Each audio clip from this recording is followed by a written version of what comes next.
Bonjour à tous. Je ne peux malheureusement pas être avec vous cet après-midi, mais je tenais à vous adresser ce message. Le sujet dont vous allez débattre dans quelques minutes me tient en effet particulièrement à cœur dans mon action au ministère de l'Économie.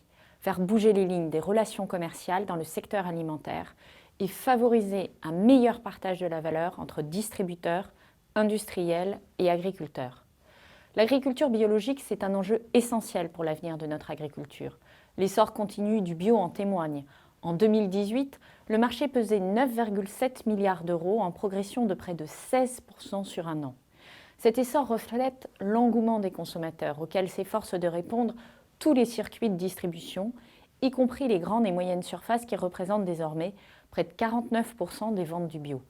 C'est bien sûr un enjeu de transition écologique, mais c'est aussi, les deux aspects sont indissociables, un enjeu économique de tout premier plan pour le devenir de nos filières.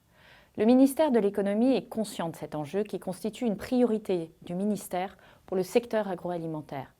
Notre action se structure autour de trois principes. D'abord, veiller à ce que les acteurs de l'agriculture biologique bénéficient des améliorations apportées par la loi Egalim. Cette loi a prévu que la construction du prix de vente des produits agricoles prend en compte des indicateurs relatifs au coût de production et à la qualité, l'origine et la traçabilité des produits. Ceci doit pleinement bénéficier à l'agriculture biologique dont les acteurs pourront faire valoir la qualité de leur production pour obtenir de meilleures valorisations et rémunérations. Le constat nuancé que nous avons dressé en 2019 pour les négociations commerciales a valu notamment pour les produits de l'agriculture biologique. Il a été constaté des améliorations pour les industriels du bio, notamment pour les PME. Mais dans le même temps, les pratiques préoccupantes qui ont été détectées concernaient aussi le secteur des produits bio. Tel a été le cas par exemple de l'insuffisante prise en compte des spécificités des produits bio en matière de pénalité logistique, alors même que le guide de bonne pratique de la CEPC prévoit que ces produits font l'objet d'un taux de service différencié du fait des aléas auxquels ils sont soumis. Dans ce contexte, j'ai demandé à la DGCCRF que la prise en compte des spécificités du bio, notamment au niveau des indicateurs dans les CGV et les conventions annuelles, soit l'un des axes de vigilance de l'enquête nationale relative aux prochaines négociations. Le deuxième axe de l'action ministérielle, c'est l'accompagnement des filières. Les interprofessions ont élaboré des plans de filière comportant des engagements de montée en gamme, notamment sur le bio et les autres signes de qualité, mais également la croissance à l'export. À titre d'exemple, la filière laitière s'est engagée à doubler le volume de lait biologique produit sur le territoire. Selon les spécificités des produits, la filière fruits et légumes souhaite multiplier par 2 sa production d'ici 3 à 5 ans.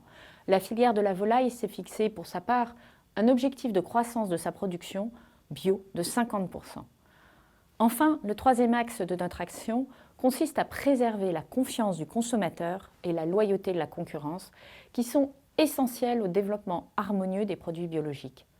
Les produits de l'agriculture biologique sont particulièrement sensibles au risque de fraude. C'est la raison pour laquelle, au stade de l'importation, comme à celui de la surveillance des marchés, le respect des obligations de certification et de traçabilité est une priorité des contrôles menés par la DGCCRF. Rien ne serait en effet plus préjudiciable à l'agriculture biologique qu'un dévoiement de l'appellation qui lui ferait subir une concurrence déloyale et conduire les consommateurs à se détourner de ces produits. Voilà en quelques mots les principes qui guident notre action au ministère de l'Économie et des Finances. Avec la DGCCRF et nos collègues du ministère de l'Agriculture, nous serons particulièrement vigilants à ce que la loi Egalim produise pleinement ses effets au cours des prochains mois. À ce titre, il est essentiel que les prochaines négociations commerciales permettent des avancées notables par rapport aux premières améliorations constatées en début d'année. Je compte sur votre implication en ce sens. Et vous pouvez compter sur mon engagement pour faire respecter la loi à tous les acteurs de la négociation, notamment ceux de la grande distribution. Je vous remercie et vous souhaite un bon débat.